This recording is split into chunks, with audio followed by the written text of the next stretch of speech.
रस माधुरी शरण जी। शेरविल। श्री हरिवंश महर्षि, आपके चरणों में कोटि कोटि दंडवत प्रणाम। महर्षि, आप नाम जप पर पूरा जोर देते हैं। जब आप नाम महिमा कहते हैं तो मंत्र में अरुचि होने लगती है। आपके श्रीमुख से सुना है कि नाम से ही सब कुछ हो जाएगा, इसलिए ऐसी अवस्था में मंत्र जप में मन नहीं लगता, केवल नाम जप में ही मन लगता है। आपने ये भी कहा था कि नाम सिद्ध है, पर मंत्र को पवित्र अवस्था में सिद्ध करना होता है, और अगर अपवित्र अवस्था में मंत्र जप करें तो काम क्रोध आदि विकार बढ़ने लगते हैं। कृपया महाराज जी मार्गदर्शन करें। नाम जप पूर्ण है, इसमें कोई संशय नहीं। नाम जप से कल्याण की प्राप्ति, कामनाओं की पूर्ति, संकट निवृत्ति, जन्म मरण बंधन से मोक्ष सब प्राप्त हो जाता है। अब जो बात करें, ध्यान से सुनना।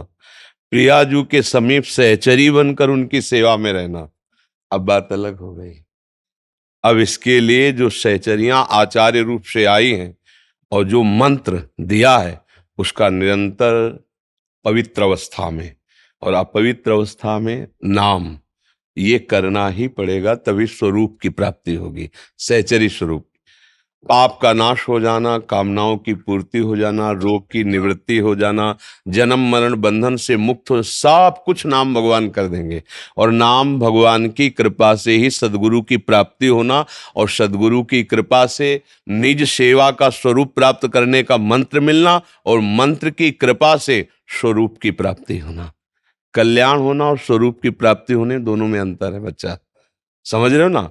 हाँ, तो हर समय नाम जप करो, पर कुछ समय निकाल करके मंत्राकार वृत्ति करो, मंत्र में मन को लगाओ। अपनी बुद्धि के अनुसार परमार्थ में नहीं चला जाता, समझ रहे हो? अब जैसे हम किसी से कह दें आप आओ वृंदावन धाम वास करो, आपका सब काम बन जाएगा। अब इसके बाद कहेंगे क्या होगा तेरे वृंदावन वास मात्र से? यदि एक भी क्षण प्रिया प्रीतम के चिंतन से गया तो तेरा क्या होगा? तो कह दे आप कल कह रहे थे कि वृंदावन वास, तो वृंदावन आओ और सब काम हो जाएगा। इसके बीच की जो यात्रा है वो अब हम तुम्हें पढ़ाएंगे, अब हमें समझाएंगे, उसको लेके मत बैठ जाओ। आप शुरुआत किए, अब आगे का मार्ग प्रशस्त होगा। मंत्राकार वृत्ति से ही अपने वपु की प्राप्ति होती है, जैसे दास्य भाव, सख्य भाव, गोपी भाव, सहचरी भाव, ये गुरु प्रदत्त मंत्र से होती है। ध्यान रखना, भगवान की प्राप्ति हो जाना, भक्ति की प्राप्ति हो जाना, ये सब नाम करवा देगा। जैसे उद्धव जी महाराज हैं, भगवान के प्रिय भक्त हैं, भगवान की संपूर्ण महिमा के ज्ञाता हैं, पर प्रेम रस के ज्ञाता नहीं है। प्रेम रस का ज्ञान प्राप्त करने के लिए गोपियों की शरण में आए, भगवान से प्रीत, और जब ब्रजरज में गोपियों की वो प्रेम दशा देखी, गोपियों का वो महामहिम स्वरूप देखा, तब उन्होंने कहा अभी तो हम कोरे के कोरे हैं, हम अपने को ज्ञानी समझते थे, लेकिन आज पता चला कि भगवान का प्रेम स्वरूप क्या है। अब गोपी बनकर प्रभु से आया तो बात और अलग हो गई। अभी गोपी के प्रेम देख करके उद्धव को लगा कि मेरा भजन, मेरा साधन, मेरी भगवत प्राप्ति इनके आगे क्या है। इनके आंसुओं में जो अमृत बरस रहा है वो मेरे अंदर, मेरा तो हृदय शुष्क है। और गोपी भाव, जिसके लिए ज्ञान शिरोमणि भगवान शिव ने गोपीश्वर होकर के रास में प्रवेश किया, फिर ये सहचरी भाव। तो इसलिए अल्पज्ञता का त्याग करके गुरु वचनों पर दृढ़ विश्वास करके हमें आगे बढ़ना है। जो हम सत्संग में बोलते हैं सार्वभौम सिद्धांत, वो है संकट निवृत्ति, दोष निवृत्ति, पाप निवृत्ति, भगवत प्राप्ति, कल्याण, आवागमन से मुक्ति, सब सामर्थ्य नाम में विराजमान है। और नाम की ही कृपा से सदगुरु की प्राप्ति, सदगुरु की कृपा से मंत्र प्राप्ति, मंत्र की कृपा से स्वरूप भाव की प्राप्ति। समझ रहे ना? हाँ, इसलिए उसमें संशय नहीं करना चाहिए, गुरुजनों के वाक्यों के भाव को समझना चाहिए। समझ पा रहे हो? अब अपनी रुचि लगावे तो फिर डॉक्टर की दवा का महत्व क्या रह गया कि हमको तो टेबलेट पसंद नहीं, कोई पेय पदार्थ हो तो दे दो। हमको पेय पदार्थ पसंद नहीं, कोई एक इंजेक्शन भर लगा दो तुम्हारी रुचि से। उसको जरूरत है, इंजेक्शन भी लगाएगा, पेय भी देगा, खाद्य भी देगा, परहेज बताएगा। संपूर्ण रोग की निवृत्ति के लिए वो जो जो कहेगा हमें मानना पड़ेगा। तो भव रोग निवृत्ति का अचूक उपाय सदगुरु रूपी वैद्य के पास है। सदगुरु वैद्य बचन विश्वासा, संयम यह न विषय के आशा।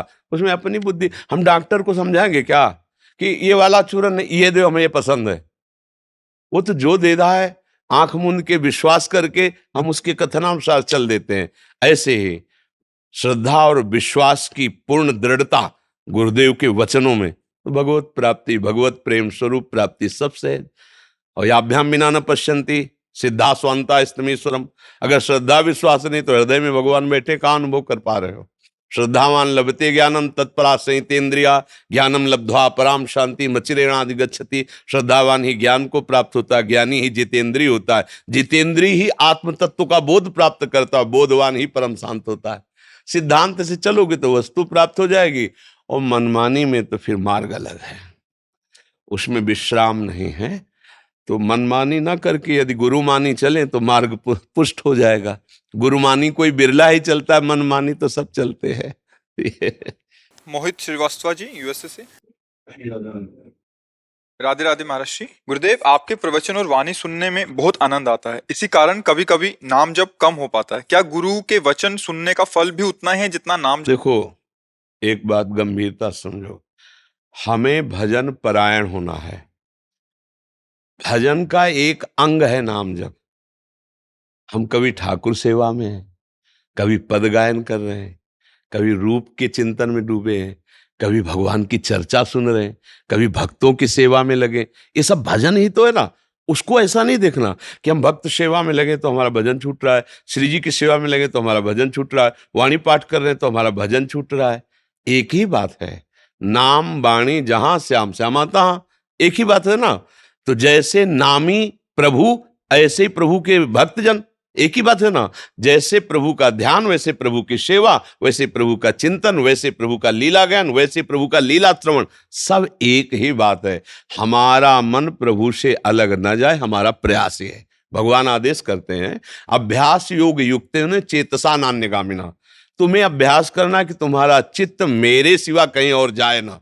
बस हमारी साधना यही है कि हम कभी गा करके, कभी रो करके, कभी जप के द्वारा, कभी प्रार्थना के द्वारा, कभी कथा सुन के, कभी कथा गा के, कभी भक्त सेवा, कभी भगवंत से, हम अपने मन को अपने प्रभु में लगा रहे हैं।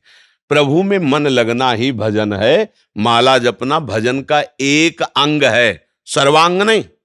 कि अब माला नहीं चल रहा तो हमारा भजन नहीं हो रहा, ऐसा नहीं है। फावड़ा चलाना भी भजन है। तो भजन का जब स्वरूप समझ जाएंगे ना, तो नौकरी करना भी भजन है, व्यापार करना भी भजन है। बस भजन उसको उद्देश्य बना ले कि मेरी इस सेवा से भगवान प्रसन्न हो। जब युद्ध रूपी सेवा से भगवान प्रसन्न हो जाते तो इसी के नीचे ही सब सेवाएं, इससे बड़ी कोई सेवा नहीं। क्योंकि युद्ध में सीधे अंग छेदन है, मार काट है, और भगवान कह रहे हैं ये भी मेरा भजन है। मामनुस्मर युद्ध च मेरे लिए जब युद्ध करेगा तो मेरा ही स्मरण रहेगा, और मेरा स्मरण रहेगा तो भजन है, आज्ञा का पालन कर। तो भाई, हम किसान हैं, हम नौकरी पेशा वाले हैं, व्यापारी हैं। अगर हम इस बात को नहीं समझेंगे तो हम फिर समझेंगे कि हमसे भजन होता ही नहीं। भजन का मतलब है, जैसे अब हम लोग हैं तो हमारा रात दिन एक ही धंधा है, प्रभु को गाना, प्रभु को रिझाना, प्रभु का सुमिरन करना। आप गृहस्थ में हैं, बच्चा, पत्नी, रिश्तेदार, नातेदार, साधु, महात्मा, अतिथि, सबको देखना है। ये सब भजन के अंतर्गत आएगा। पर अंदर से भाव रख लो, मैं प्रभु का हूं, ये सब कुछ प्रभु का है, और प्रभु की प्रसन्नता के लिए कर रहा हूं। हो गया, नाथ सकल संपदा तुम्हारी, और मैं सेवक समेत सुत नारी। भजन हो रहा है। ये भजन का स्वरूप समझना पड़ेगा, नहीं तो फिर लगेगा कि अब ये कोई संत आए, हम उनको प्रणाम करें, उनसे बात करेंगे, हमारा भजन छूटेगा। तो जो कर रहे हो वो भी गायब हो जाएगा, अवज्ञा हो गई तो वो भी गायब हो जाएगा। हमारे यहाँ ये आदेश है आचार्यों का कि जैसे श्री जी की सेवा हम कर रहे हैं, और इतने में कोई संत आ गया श्री जी का लाडला, तो हमें श्री जी को विराजमान कर देना है। पहले उठ के उनको प्रणाम करो, उनका आदर करो, और उनकी आज्ञा लो, फिर सेवा में बैठो। प्रभु से अधिक यदि प्रभु के भक्तों का आदर किया तो इस माया पर विजय प्राप्त कर लोगे। भक्त चरण धरि भाव, तरत भव सिंधु आगा। ये संपूर्ण भजन है। समझ पाए आप? दिलीप यादव जी मुंबई से। राधे राधे महाराज जी, आपके चरणों में कोटि कोटि प्रणाम। महाराज जी, मैं पिछले 6 महीने से आपका सत्संग सुन रहा हूँ। मैं राधा नाम जपना चाहता हूँ, पर व्यापार के कारण शारीरिक शुद्धता के नियमों का पालन नहीं कर। नहीं, राधा नाम में शुद्धता की बात तो कोई हमने कही नहीं। उठते बैठते चलते फिरते पवित्र या अपवित्र कैसी भी स्थिति में राधा राधा राधा राधा मंत्र जपने के लिए पवित्रता का विधान है। नाम जो तो जैसी भी परिस्थिति में हो नाम तो जप सकते हो ना। अच्छा, व्यापार में शरीर से क्रियाएं होती हैं, हम वाणी से ज्यादा क्रियाएं नहीं करते, ज्यादा क्रियाएं शरीर से होती। कोई भी व्यापार, मान लो ग्राहक ही है तो कुछ बातें हो गई, इसके बाद क्रियाएं होती हैं। तो जब बातें कह रहे हैं तो चलो बोल रहे हैं, अभ्यास नहीं तो कोई बात नहीं। लेकिन जब बातें नहीं कर रहे हैं तो हम अंदर अंदर राधा राधा तो बोल सकते हैं ना। तो ये कि हम करना चाहते हैं पर कर नहीं पाते, ऐसा नहीं। नहीं महाराज जी, मुझे जब भी समय मिल रहा है मैं राधा नाम जप रहा हूँ। हाँ। बस ये होता है कि अब जब जब पहले कभी नहीं कर रहे थे हाँ। तो कुछ भी कर लो कुछ फर्क नहीं पड़ता था, लेकिन जब अब कर रहे हैं तो ऐसा सोचते हैं कि कहीं कोई गलती ना हो जाए, कहीं कोई त्रुटि ना हो जाए। नहीं, उससे तुम बेपरवाह रहो। हर गलती हर त्रुटि को मिटाने के लिए तो हम राधा नाम जप रहे हैं, तो गलती हमारा क्या कर लेगी। पर ये डर रहना बहुत अच्छा है। इस डर से अंदर से ये रहेगा कि कोई पापाचरण करने के लिए मन प्रेरित करेगा तो आप उसे डांट सकते हैं। किसी का गलत करने का जो भी अंदर भाव आवे उसका दमन करना चाहिए, गलत आचरणों के लिए मन को रोकना चाहिए। तो और नाम जप करो, आगे सब ठीक हो जाएगा। डॉक्टर मीतू, भजन में निरंतरता लाने के लिए क्या करना चाहिए? देखो, निरंतरता उससे होती है जिससे हमारा प्यार होता है। जिससे प्यार होता है, ये जबरदस्ती वाला खेल नहीं है निरंतरता। गोस्वामी जी ने भगवान से मांगा कि मेरा स्मरण आपके प्रति कैसा हो, बोले कामी नारी प्यारी जिमी। सूत्र समझो, जैसे कामी आदमी को कोई प्राणायाम, आसन, पद्मासन ये सब कुछ नहीं करना होता। उसको काम से प्यार है, काम की पूर्ति के लिए देह से प्यार है, तो उसको रात दिन उठते बैठते वही देह का चिंतन रहता है। स्त्री के, कामी पुरुष को, यदि वो स्त्री शरीर में काम है तो पुरुष शरीर का चिंतन, पुरुष शरीर में तो, या परस्पर देह चिंतन कैसे होता है? कोई प्रयास नहीं करता, स्वाभाविक होता है, निरंतर होता है। क्यों होता है? क्योंकि उसको उससे प्यार है, वो उसमें सुख बुद्धि किए हुए है। अपना बुद्धि, अपनापन, सुख बुद्धि, प्रीति, बस अखंड चिंतन चालू। तो बोले काम ही नारी प्यारी जिम और लोभी जिम प्रिय दाम। कंजूस आदमी को जैसे रुपया, लोभी आदमी को हर समय रुपया नजर आता है, कैसे करूं क्या करूं, बस वो कैसे गणित। ऐसे हे नाथ हे राम मुझे आप ऐसे प्रिय लगो, गोस्वामी जी मांग रहे हैं। जिस दिन तुम्हें भगवान से अपनापन हो जाएगा, भजन करना फिर थोड़ी पड़ता है। जैसे दिल धड़क रहा है तो हम धड़का रहे हैं क्या? श्वास ले रहे हैं, श्वास प्रश्वास आ जा रही, पलकें उठ गिर रही, ऐसे ही भजन होता है। कहीं अहंकार नहीं रहता कि मैं भजन कर रहा हूं, और हृदय में स्वाभाविक नाम स्मरण हो रहा है, मंत्र स्मरण हो रहा है, प्रभु की रूप, प्रभु की लीला चिंतन हो रही। थोड़ा ये आगे की बात है जब पूर्ण रूप से समर्पित हुआ जाता है, पर बात यही निरंतरता में आती है। अव्यवव्रत भजनात्, अखंड भजन उसी का होता है जिससे प्रभु से प्यार हो जाता है, जिसको प्राण के समान या प्राणों से भी अधिक प्रभु प्यारे लगने लगते हैं, फिर निरंतर भजन।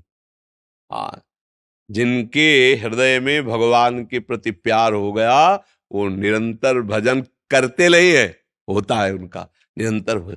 जिन्हें राम तुम प्राण प्यारे, तिनके मन शुभ सदन तुम्हारे। जिन्हें आप प्रभु प्राण प्यारे लगते हो तो भगवान का चिंतन क्या, भगवान ही बैठ जाते हैं हृदय में आकर के। भजन करो, भगवद आश्रित रहो, और जहां जहां मन जाए वहां से हटाकर प्रभु के नाम में, रूप में, लीला में, धाम में लगाओ तो निरंतरता धीरे धीरे आ जाएगी। करत करत अभ्यास के जड़ मत होत सुजान।